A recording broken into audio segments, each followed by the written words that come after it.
There are love stories that the world holds on to, not because they are fictional, but because they feel like proof that something real and lasting is possible even under the crushing weight of fame. For nearly 2 decades, Keith Urban and Nicole Kidman were that proof. They were the couple fans pointed to when cynics said Hollywood marriages never last. They were the gold standard, a country music superstar and an Oscar-winning actress who somehow made it work, year after year, red carpet after red carpet, anniversary post after anniversary post. And then, in the fall of 2025, it all came apart. And now, in the quiet aftermath of a divorce that shocked the world, Keith Urban has been forced to confront a truth he can no longer hide. Not from the public, not from his daughters, and perhaps most painfully, not from himself. To understand where things stand today, you have to go back to where they began. Keith Urban and Nicole Kidman first crossed paths at a Day USA gala event in January 2005. At the time, Nicole was navigating life after her high-profile divorce from Tom Cruise, rebuilding herself both personally and professionally.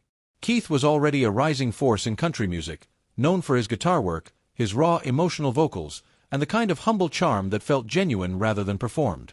By all accounts, their connection was immediate, intense, and layered with the kind of depth that doesn't come from surface-level attraction alone. They talked for hours that first night. Something clicked. But interestingly, and in a detail that would later make Nicole laugh in interviews, Keith didn't call her for 4 months. As Nicole herself once confessed on the Ellen DeGeneres show in 2017, "I had such a crush on him and he wasn't interested in me." It's true. He didn't call me for 4 months. That detail, charming and slightly ridiculous, tells you something about how human they both were beneath the glamour. When Keith finally did call, things moved fast. By June 2006, they were married in a ceremony in Sydney, Australia, surrounded by family and close friends. Nicole wore a Balenciaga gown. Keith performed for the guests, because of course he did. Music was his language of love, the clearest way he knew how to say the things words alone couldn't carry. From the outside, it looked like a fairy tale snapping into place. But inside the marriage, in those very first months, something was already threatening to destroy everything before it had a chance to grow. Keith himself would later admit the devastating truth in a 2024 AFI Life Achievement tribute. "We got married in June 2006 and barely 4 months into our marriage, my addictions that I had done really nothing about blew our marriage to smithereens."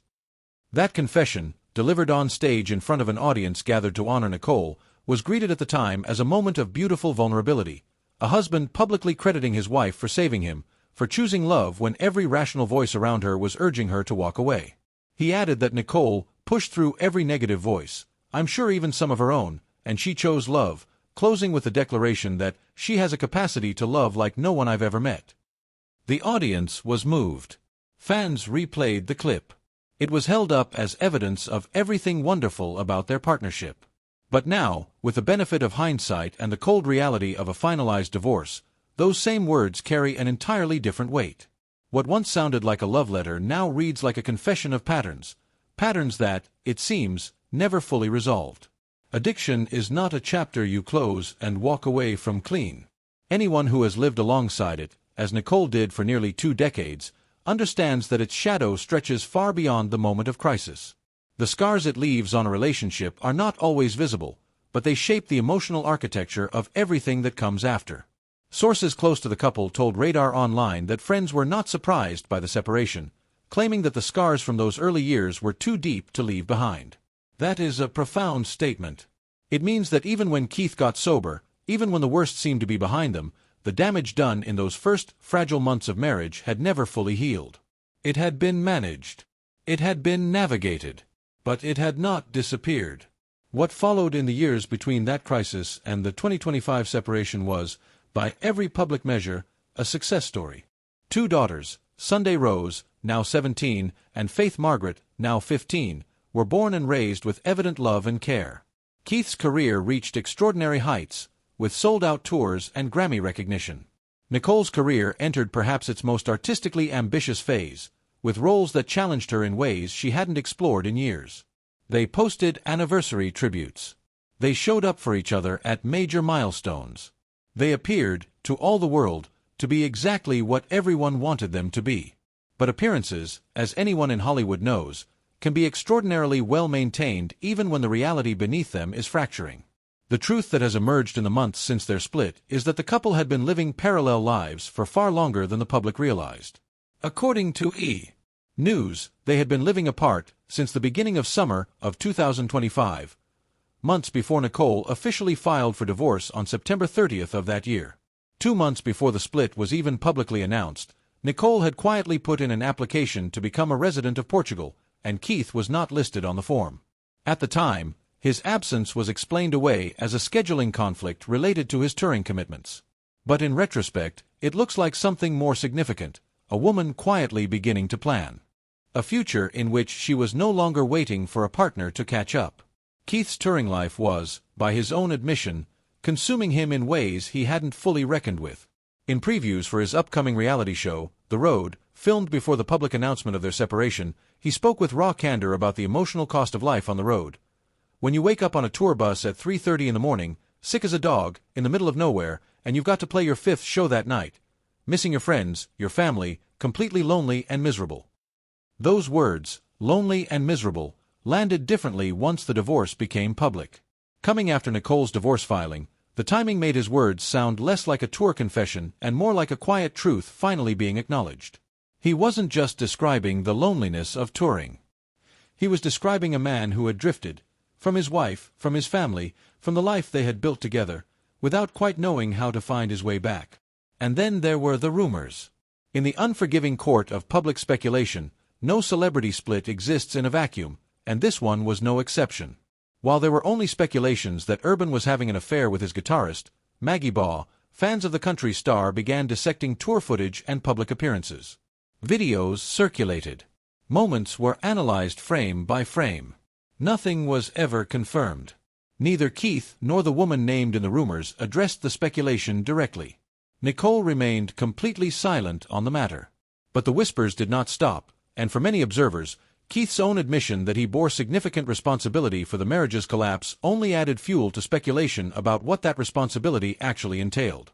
The public, denied the clarity of a direct answer, filled the silence with imagination, as it always does. Sources close to the couple later revealed that their teenage daughters, Sunday Rose and Faith Margaret, are completely Team Mom, and that Keith is the bad guy in their eyes. Due to the affair rumors and the divorce itself, the girls reportedly believe he is the cause of every problem, which insiders describe as harrowing for him. That detail cuts through all the celebrity noise and lands somewhere deeply human.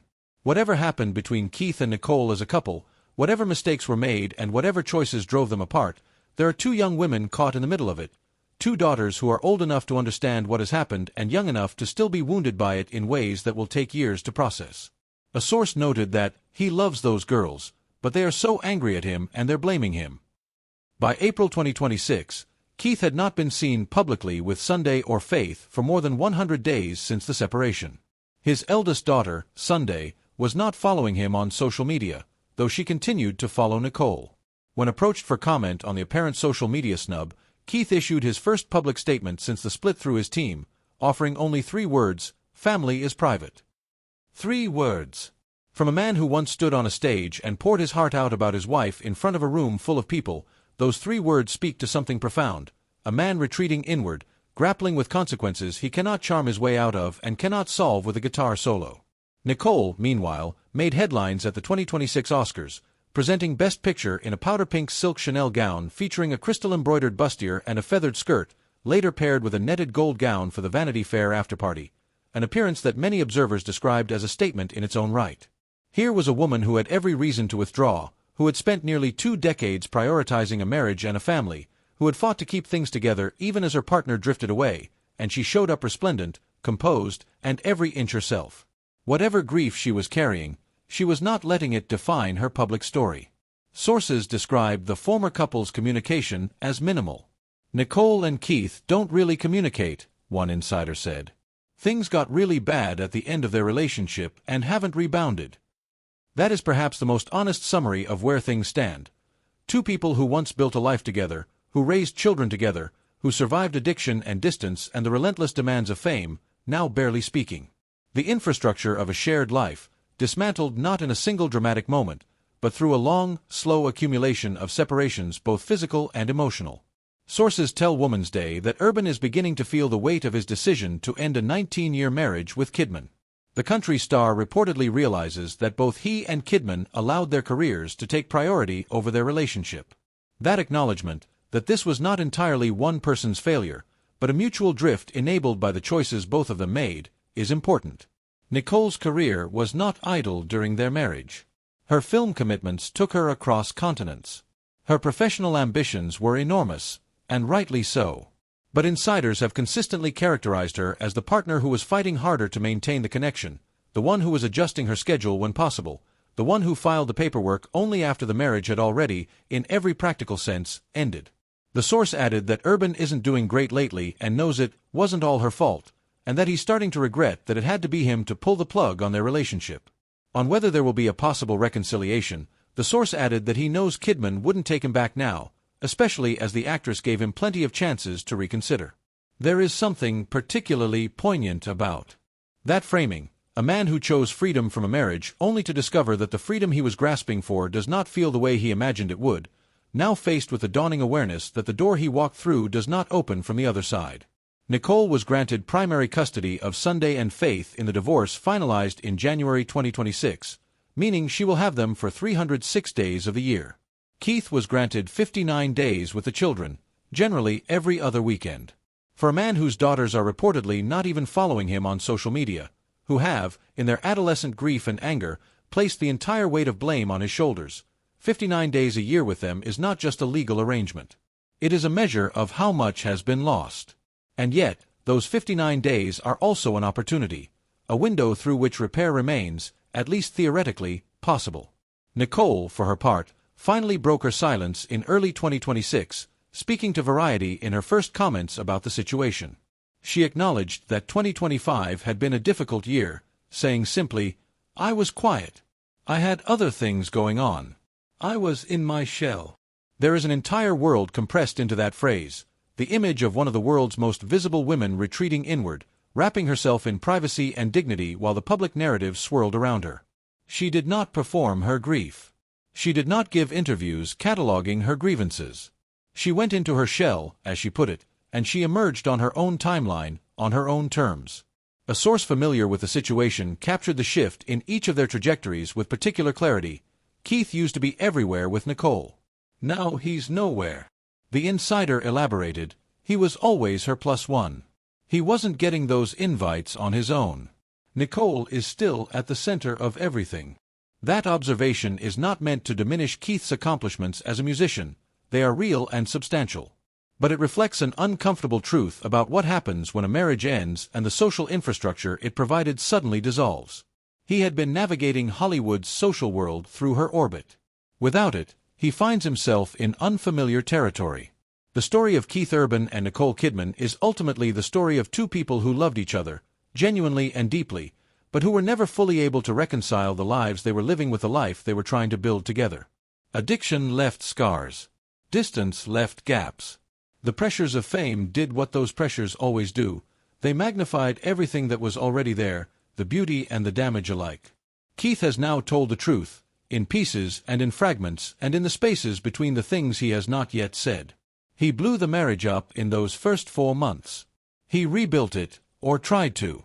He allowed the road to take him further and further from home until home became a concept rather than a destination. And now he is living, day by day, with the weight of what those choices have cost him. Despite the issues between him and his ex, Urban still loves his daughters very much, and for them to cut him out is really hurtful, according to insiders. Yet crucially, the same source noted that Nicole has been great during all of this. That detail, that even in a separation marked by pain and rumor and public scrutiny, Nicole has maintained a grace that does not seek to deepen the wound, says everything you need to know about her character. She is not engineering alienation. She is simply doing what she has always done, choosing love, even when it is complicated, even when it is painful, even when the person who needs that grace is the one who broke her heart. In the end, what Keith Urban has confessed is not just the story of a marriage that failed.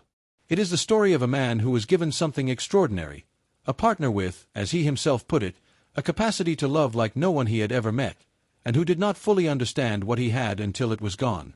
The truth about Nicole Kidman, as Keith knows it now, is that she was everything he said she was on that stage in 2024. The woman who chose love. The woman who pushed through every negative voice. The woman who fought for a marriage that one person was fighting for and another was quietly walking away from. And the truth about Keith Urban is that he knows it too. He knows it, and he is living with it, on a tour bus, somewhere in the middle of nowhere, at 3:30 in the morning, in a silence that no guitar can fill.